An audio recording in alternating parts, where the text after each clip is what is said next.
All right. So, editorial, post, and finishing. So there is a hell of a lot to cover in this section. There's a few changes with the existing vendors, and I guess there's a fair bit more cross-pollination between vendors as well. Some of them are smaller functions, some of them are a lot larger functions. Yeah, very, very interesting. Certainly for the broadcast guys, when we start getting into the 3D area, that's quite interesting as well. And Johan will cover that in a little while. So, we've mentioned Avid a few times. As you can tell, we do like our Avid stuff, and it's not because we just love flogging that, and it's really, really simple. It's really, really easy. It is actually a fantastic system, whether it's Media Composer, whether it's ISIS, whether it's Interplay, whether it's Sphere, whatever product that they've got, it integrates beautifully with the rest of the products that are in their ecosystem. Interestingly enough, Avid put on this year, they had Avid Connect, which was actually the Saturday before NAB. So that was quite interesting. And I've referenced a couple of times Luis Hernandez, who's the CEO, gave a fantastic presentation. And you saw that slide earlier that I showed you, their holistic approach to what Avid's going to be doing over the next 12, 24, and 36 months. So Avid Connect was very, very interesting. It was a full day. There were a lot of breakout sessions talking about 4K, talking about editing, talking about ISIS, but the ones that we were most interested in is the way that people collaborate and the way that people work together. The videos that they showed and the future that they're looking at, that's really happening now, being able to, an individual user like yourself, being able to edit a Pro Tools sequence and collaborate with someone on the other side of the world through the cloud, and that's quite incredible. And being able to chat with that individual and update your Pro Tools sequence on the timeline, and similarly with the video side of things, being able to chat with individuals. The ability to have as you can probably see in the bottom right hand corner of that slide there, having a Media Composer laptop wherever you are over 3G or 4G, being able to edit a sequence with material that's not held on your local machine. It's quite incredible, and it's only been the last couple of years with the connectivities that we've got and the developments that they've done with Interplay Sphere that we've been able to actually deliver this. Now, as I said before, and that's all within the Interplay ecosystem, and that's their holistic approach to the production pipeline is quite amazing. So that's the idea behind working in parallel as well. As I mentioned before with Lewis's speech, definitely check out the coverage that's on the Avid website. They did record most of the sessions, and you can see what they're actually driving towards, and it's incredibly impressive. What's also changed with the Media Composer side of things is they now offer a couple of other licensing models. So the licensing models that everyone knows and loves. The first one is the dongle locked license. Certainly my favorite because it's easy and you can just take your dongle anywhere. And then you've got your node locked license, which is your serial number and you activate it on that particular machine. Pardon me. They now also have a subscription license, which is a 3-month or 12-month subscription, so that the user can, let's just say you were a production house, you were doing reality TV, and you had a job that only went for 3 months, and you only wanted to license those seats for that 3-month period. You can actually do that, and it's a lot easier to do that with an OPEX type model as well.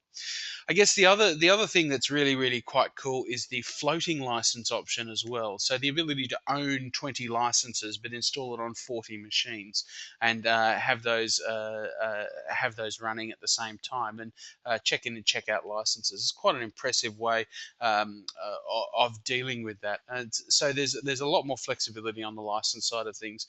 I personally still like the dongle lock perpetual license, but we can definitely add value with those subscription licenses as well. So definitely speak to your account manager on that as well. This question was asked before. I will copy and paste this to reply to the person that asked for the link before. The Avid Everywhere revealed, and this is what I mentioned. Luis Hernandez, who is the CEO, he has actually been the CEO for a number of years. Sorry, he has actually been on the board of Avid for quite a number of years, and his vision for where Avid's going is quite fantastic. So I will copy and paste that link in. I do promise, and definitely check it out. It's very, very interesting. So now I'll quickly pass over to Johan, who's going to have a look at BMD and Resolve 11. Hello again. Yeah, Resolve. So Resolve for me, I mean, a lot of people who are using it every day probably knew that 11 was coming out and knew exactly what it was going to be able to do.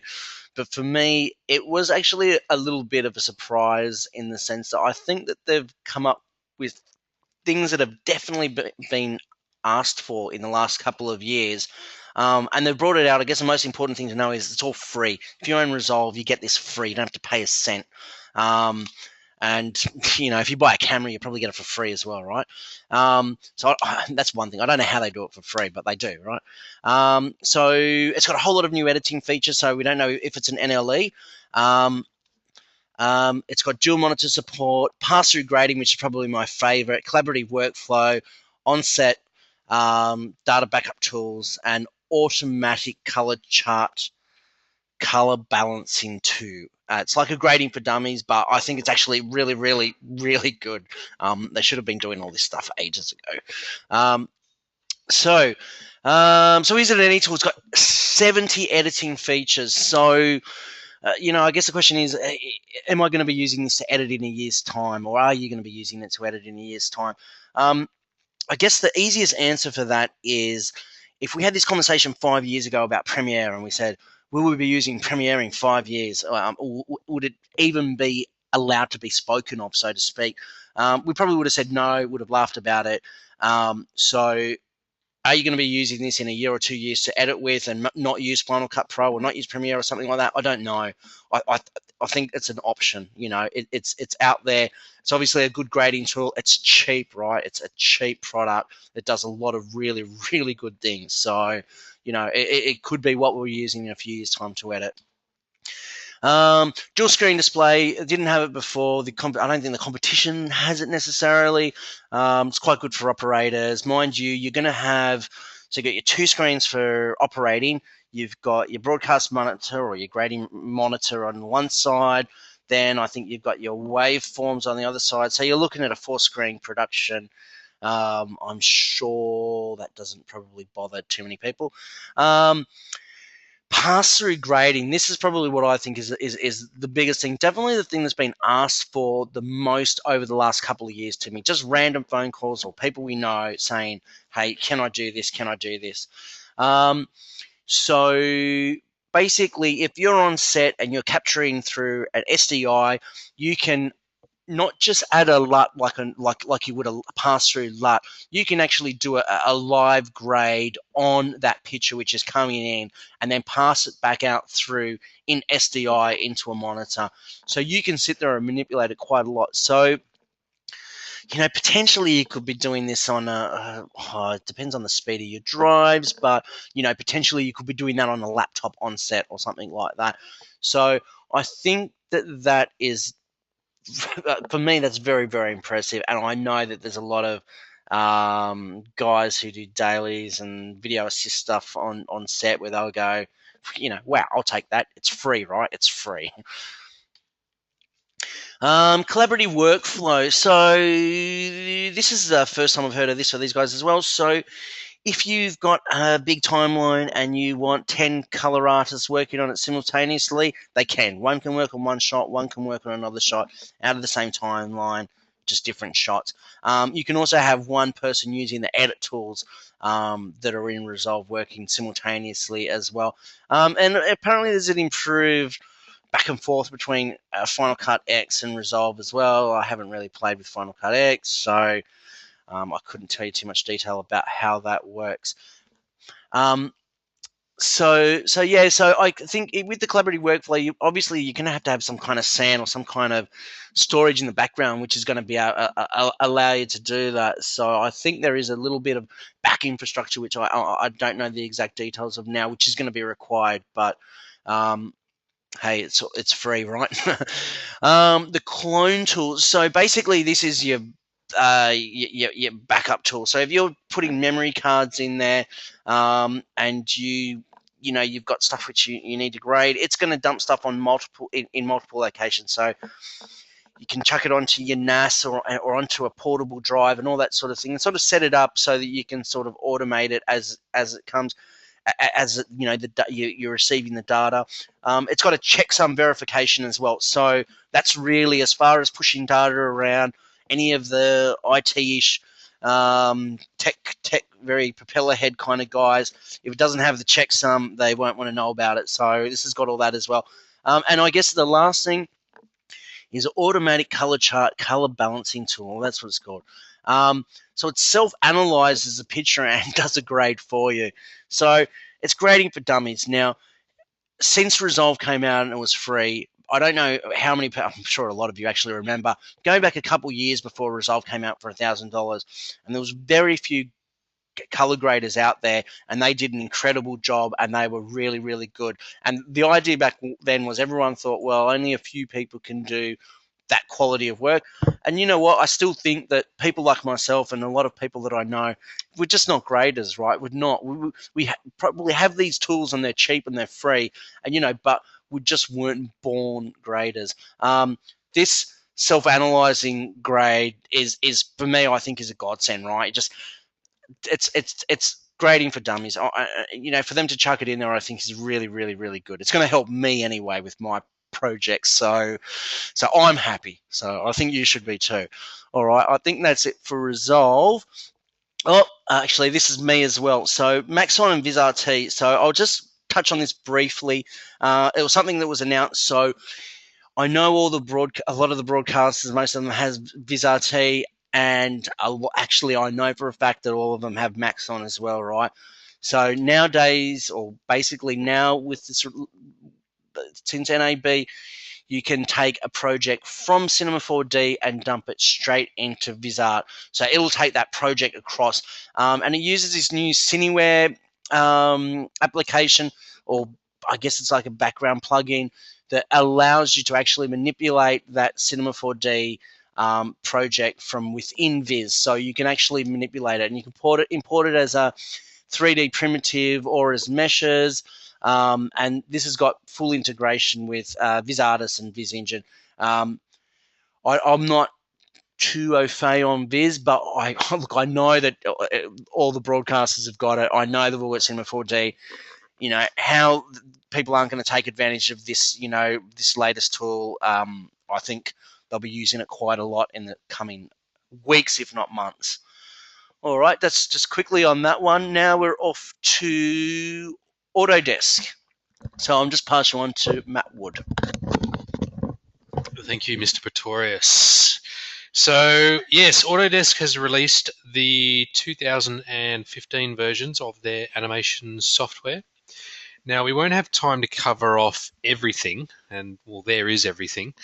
But let me tell you about a couple of things with probably two of the more popular packages that we sell. First up being Maya, which has always been known for its simulation capabilities. Autodesk has added to that a thing called Bifrost, which is a powerful new procedural effects format developed for the industry, delivering on ease of use in one of the most complex and time-consuming areas of effects where you really need it. But what is most impressive about Bifrost is the results. So for hair, fur, and foliage, they've added XGen, which gives you access to the same tools as the pros at Walt Disney and Pixar animation studios. So you can quickly add vegetation to a scene or add realistic hair to your characters. XGen handles the data while you handle the creative work. There are also updates to the Maya Bullet physics engine. Now, the default solver for complex, highly realistic, dynamic, and kinematic rigid body simulations, that's a mouthful, And Mayo 2015 brings high-end simulation capabilities to every artist. And moving on to 3D Studio Max 2015, it continues to strengthen its well-established best-in-class modeling tools with the addition of the quad chamfer. The number one most requested feature is now a reality and will have an immediate impact on the way that you work. So the quad chamfer is both a modifier and part of the editable polybase object. With many features like quad and original, you don't lose functionality, but you now gain access to advanced chamfering options like chamfer curve control and smoothing. With the chamfer modifier, you have the added functionality like stack selection or entire object chamfering, as well as the isolation of chamfered surfaces entirely. There are more new features such as better scene management, shader effects, placement tools, just to name a few. And if you would like to know more, I strongly suggest you talk to our 3D animation specialists, Sharma and Andrew Hogan. They know this stuff through and through, and would love to chat to you further about it.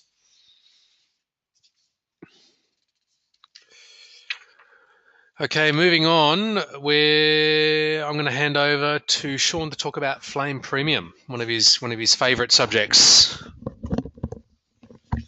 It is one of my favorite subjects. Fantastic product, fantastic product. So a number of you who are out there probably saw the releases of Flame Premium and was certainly excited by it. I know I was. It was a fantastic release. A number of different features have been released, but certainly there's been I guess, not just a renaming, but a change in the product lineup.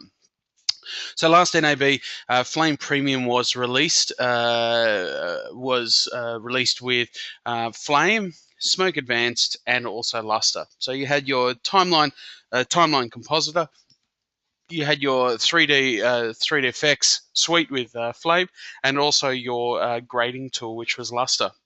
And certainly a lot of customers that owned those systems, and also customers that didn't own those systems but wanted to, bought Smoke on Mac as a perpetual license in 2013, 2014. So it's what has actually changed is there is a brand new Flame family that's been released. So what's included in Flame Premium from NAB 2015 onwards? So you get your Flame, you get Luster, but you also get a license of Flare and a license of Flame Assist as well. So what's really, really cool about that is Flare, which is what a lot of customers have dubbed as Flame Premium's batch tools, but without the timeline. And Flame Assist, which is effectively like the Smoke on Mac timeline editing tool. So what Flame Assist is going to allow customers to do is effectively do a lot of the laborious tasks like archiving or importing material for Flame Premium, and that can sit on an additional workstation. So effectively, you're getting 4 software packages in one. So the Flame and Luster will sit on the Autodesk hardware. The Flare can sit on a HP box off the side running Linux, and the Flame Assist can sit on a Mac Pro, for example. So all of those systems can effectively feed the ecosystem and the workflow up into the Flame unit itself. The good part is there's for existing customers for Flame Premium, they now get the advantage if they're on subs of receiving Flame Assist and Flare as part of that package as well. So really good value add and rolling in a lot of quality releases with them as well. New features that are in Flame and the Flame Premium package, they obviously do 4K and Ultra HD. Everyone's spruiking that. But what's really, really good is they have an end-to-end 4K workflow. So irrespective of whether that's in Flame Assist or Flame or Luster or Flare, whatever that is, the system goes from ingest to output as well. You can do real-time monitoring of 4K up to 60p, which is absolutely fantastic. So the system, you eke out every single little bit of performance that these systems have got.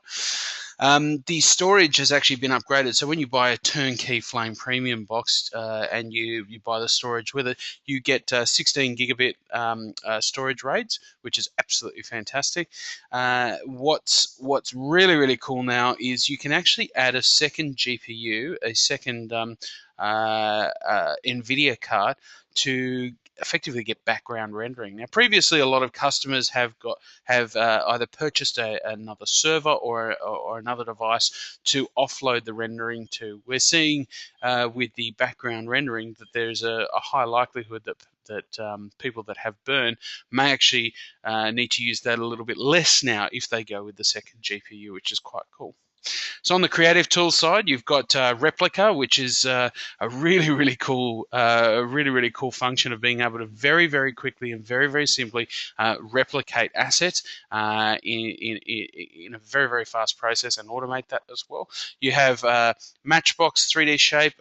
There's a new media management improvements, which I know one particular customer has already told me that that's an absolute lifesaver. So some really, really cool releases with that. So definitely, if you're interested in Flame Premium, or you're a Smoke on Mac user at the moment that's interested in looking at Flame Premium or Flame, definitely have the conversation with us. It's as there's been obviously a couple of changes with Smoke as well. So what does that mean for Smoke licenses? So with Smoke 2015, the Autodesk are introducing a term-based licensing for Smoke. So existing customers that have Smoke on Mac as a perpetual license, they will be getting the release of 2015, and they will be keeping their perpetual license if they're on subscription. So you'll be getting Smoke 2015, and over the next 6 to 12 months, you can either make the decision to move to a term-based license or continue running 2015. Now, obviously, there is the option of going to Flame Premium. We're more than happy to have that conversation as well. But come 2016, in order to get upgrades, you'll obviously need to jump to Smoke 2016. So you will be able to get quarterly or annual licensing, so term-based licensing, which is good. So please give us a call and we can go through all the finer details of the licensing model. More than happy to have that conversation. But certainly as you can see, there has been somewhat of a divergence between what Smoke is and what Flame Assist is. Flame Assist is essentially the Smoke on Mac with all of the features that are required for a Flame workflow, and that continues down the Flame pathway, as a lot of our customers have actually purchased Smoke on Mac to supplement their Flame Premium workflows. What Smoke 2015 is going to allow, and the term-based licensing is going to allow, is that's more focused towards the pro video and the single user use case. So less of the Flame Premium integration with that. So yeah, the subscription is available, funnily enough, today, which is great. So what I might do there, we've got, I think that's it for editorial, post, and finishing. So we might just jump into questions there. Let's just have a look. So Avid licensing options. Bear with me 2 seconds and I'll just check.